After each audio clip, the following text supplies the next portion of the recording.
Bonjour à toutes et tous. Aujourd'hui nous allons entrer dans la mécanique des algorithmes de l'IA.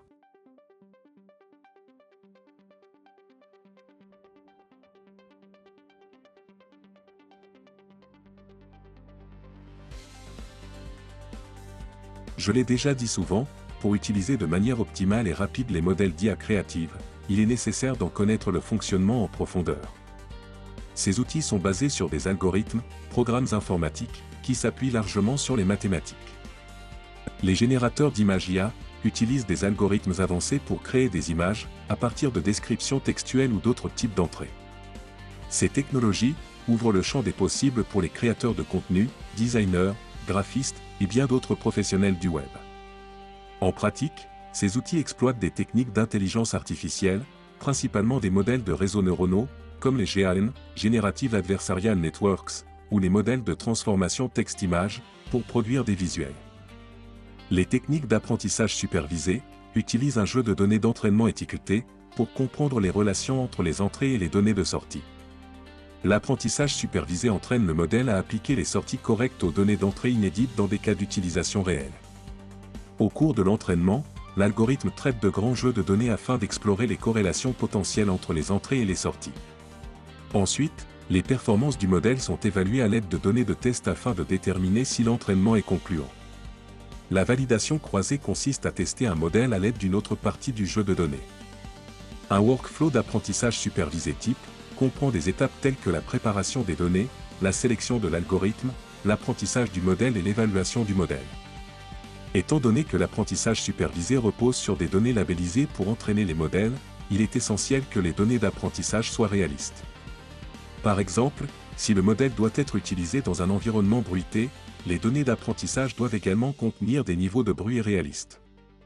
La validation est une autre étape importante dans l'apprentissage supervisé, afin de s'assurer que le modèle se généralise bien face à de nouvelles données et l'amélioration d'un modèle d'apprentissage supervisé, c'est-à-dire l'augmentation de sa précision et de son pouvoir prédictif, implique souvent l'ingénierie des caractéristiques et le réglage des hyperparamètres.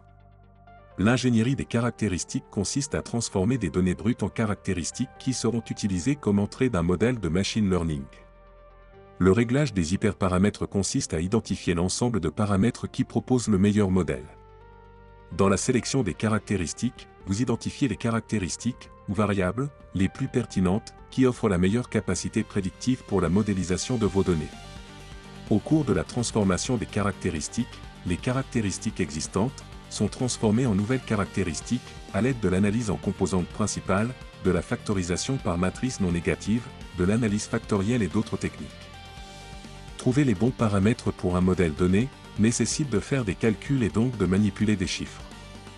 Il est donc inconcevable de tirer aléatoirement des milliards de paramètres, jusqu'à trouver une configuration acceptable.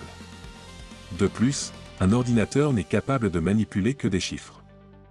Pour entraîner un modèle capable de générer des images à partir d'un texte, il faut donc représenter les images et les textes comme des suites de chiffres. N'importe quelle image peut être découpée comme une grille dans laquelle chaque case, appelée pixel, représente une couleur. Le nombre de pixels utilisés pour représenter une image est la résolution de l'image. L'idée pour représenter une image est donc de stocker une grille. Cependant, une grille de couleurs n'est pas acceptable pour manipuler une image sur ordinateur. Il faut donc transformer ces couleurs en nombres. Chaque couleur est représentée par un nombre entre 0 et 255. Pour les textes, on va se restreindre à un ensemble de mots connus à l'avance, disons les 50 000 mots les plus utilisés de la langue française, puis associer chaque mot à sa position dans l'ensemble de départ. Les GAN, Generative Adversarial Network, ont émergé en juin 2014. Ce sont les premières méthodes développées à avoir donné des résultats satisfaisants pour la génération d'images. Les GAN ne reposent pas sur un seul modèle, comme présenté dans la partie précédente supervisée, mais sur deux. Le premier modèle a pour but de générer une image d'un sujet précis et prendra le nom de générateur. Le deuxième modèle, appelé discriminateur, a pour but de différencier une image réelle d'une image générée artificiellement. L'idée est alors de faire affronter ces deux modèles pour les faire progresser, en suivant ces étapes. Le générateur commence par générer des images aussi réalistes que son paramétrage actuel le lui permet. Les images générées sont mélangées avec les vraies images de chat. Le discriminateur essaie de correctement catégoriser les images présentées, réelle ou générée. Les résultats du discriminateur, proportion d'images correctement jugées, lui sont présentés pour qu'il ajuste ses paramètres et donc affine son expertise. Le générateur reçoit ces résultats, proportion d'images générées, qui ont outrepassé l'expertise du discriminateur, pour qu'à son tour, il améliore son paramétrage et donc sa capacité à générer des images réalistes. Une approche développée après l'apparition des GAN est alors celle des modèles dits de diffusion. Le cadre mathématique derrière ces modèles est assez solide, mais loin d'être nécessaire pour comprendre l'idée maîtresse de la méthode. Le but de la méthode va être de développer un modèle capable de débruiter une image. Le bruit d'une image est le terme employé pour qualifier la détérioration de la qualité de l'image. Plus le bruit est bas, plus l'image est proche de sa qualité originale et inversement. La méthodologie appliquée, pour les modèles de diffusion, est donc d'entraîner un modèle à débruiter des images de plus en plus bruitées, jusqu'à l'entraîner à débruiter des images constituées uniquement de bruit pour que le modèle invente une image à partir d'une soupe de pixels aléatoires. En lui montrant beaucoup d'images variées, associées avec différents niveaux de bruit, notre modèle va pouvoir ajuster ses paramètres pour débruiter les images selon n'importe quel niveau de bruit, et ce, même avec 100% de bruit. Une fois son entraînement terminé, le modèle peut donc inventer de nouvelles images à partir d'un bruit tiré aléatoirement. Sachant que les images, tout comme les textes, peuvent être décrites par des listes de nombres, c'est de cette façon que votre ordinateur va être capable d'établir des calculs à partir de cette base. Pour entraîner notre modèle, on ne va donc pas se contenter de lui donner les images et leur version bruitée, mais également la représentation numérique d'une description de la photo. De cette manière, au lieu de simplement donner une image de bruit au modèle une fois entraîné, on pourra également lui donner une description textuelle, qui viendra orienter le résultat final. Les hypothèses mathématiques, sur lesquelles reposent les modèles de diffusion, contraignent à débruiter les images de manière itérative, de tout petit pas, en tout petit pas. En pratique, cela rend inexploitables ces modèles, sur des images de taille raisonnable, le temps de débruitage croissant inexorablement. La stratégie utilisée est alors la suivante: entraîner le modèle à débruiter des petites images, typiquement 16 par 16 pixels, puis agrandir les petites images débruitées, pour obtenir une taille raisonnable. Le VAE est simplement entraîné à encoder des images, c'est-à-dire transformer la liste de nombres représentant une image, en une liste plus petite, puis à décoder ces images, c'est-à-dire retrouver la grande liste de nombres à partir de la petite.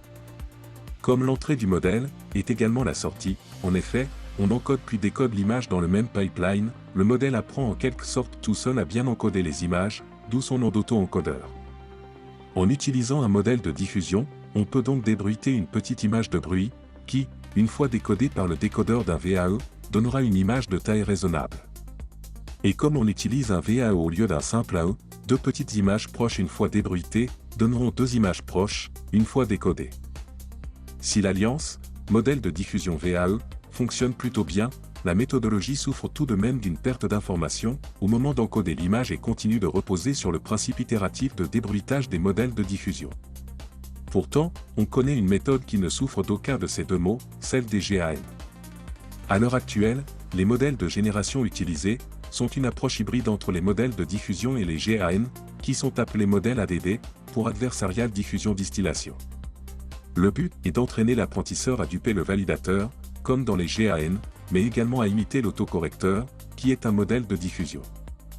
De cette manière, à la fin du processus d'entraînement, notre modèle sera capable de débruiter, en une seule étape, une image d'une qualité suffisante pour duper un validateur expert. L'intelligence artificielle a transformé la manière dont nous abordons la création d'images, en mêlant apprentissage supervisé, modèles génératifs adversariaux, GAN et méthodes de diffusion. Ces technologies, bien qu'encore perfectibles, offrent déjà des résultats impressionnants et des applications concrètes, notamment dans le domaine du contenu numérique et de la visualisation produit. La génération d'images s'est étendue vers la vidéo ou les objets 3D, ouvrant la voie à de nouvelles perspectives pour les industries créatives et technologiques. Ces avancées témoignent de l'importance cruciale de continuer à explorer et à affiner ces outils, tout en veillant à leur usage éthique et responsable. Pour travailler, les algorithmes des IA génératives s'appuient sur ce que l'on appelle les réseaux neuronaux, c'est une simulation mathématique du fonctionnement des neurones biologiques. L'entraînement d'un réseau de neurones consiste à choisir les meilleurs poids possibles de l'ensemble des neurones qui composent un réseau, par exemple en particulier les poids W1, W2 et W3 du neurone. Il faut ainsi choisir les valeurs de ces poids afin de résoudre le mieux possible la tâche étudiée, et ceci sur un ensemble de données d'apprentissage. Le neurone effectue ainsi une somme pondérée de toutes les entrées, avec les poids A1, A2, jusqu'à 1. Puis le neurone calcule le maximum entre cette somme et 0. On peut également utiliser une autre fonction que la fonction maximum, mais celle-ci est la plus populaire. Il s'agit d'une opération de seuillage. On peut la comparer aux neurones biologiques qui laissent ou non passer l'information suivant s'ils sont suffisamment excités ou pas. Ainsi, si la somme pondérée A1x1 plus A2x2 plus A3x3 jusqu'à onxn x est plus petite que 0, alors le neurone renvoie la valeur V égale 0, sinon il renvoie la valeur de cette somme et la place dans V. Lors de la propagation avant, les données d'entrée sont injectées dans la couche d'entrée. Ces entrées, pondérées, sont ensuite transmises aux couches cachées. Par exemple, dans un réseau à deux couches cachées A1, la sortie de A1 sert d'entrée à A2. Avant l'application d'une fonction d'activation, un biais, W, est ajouté aux entrées pondérées.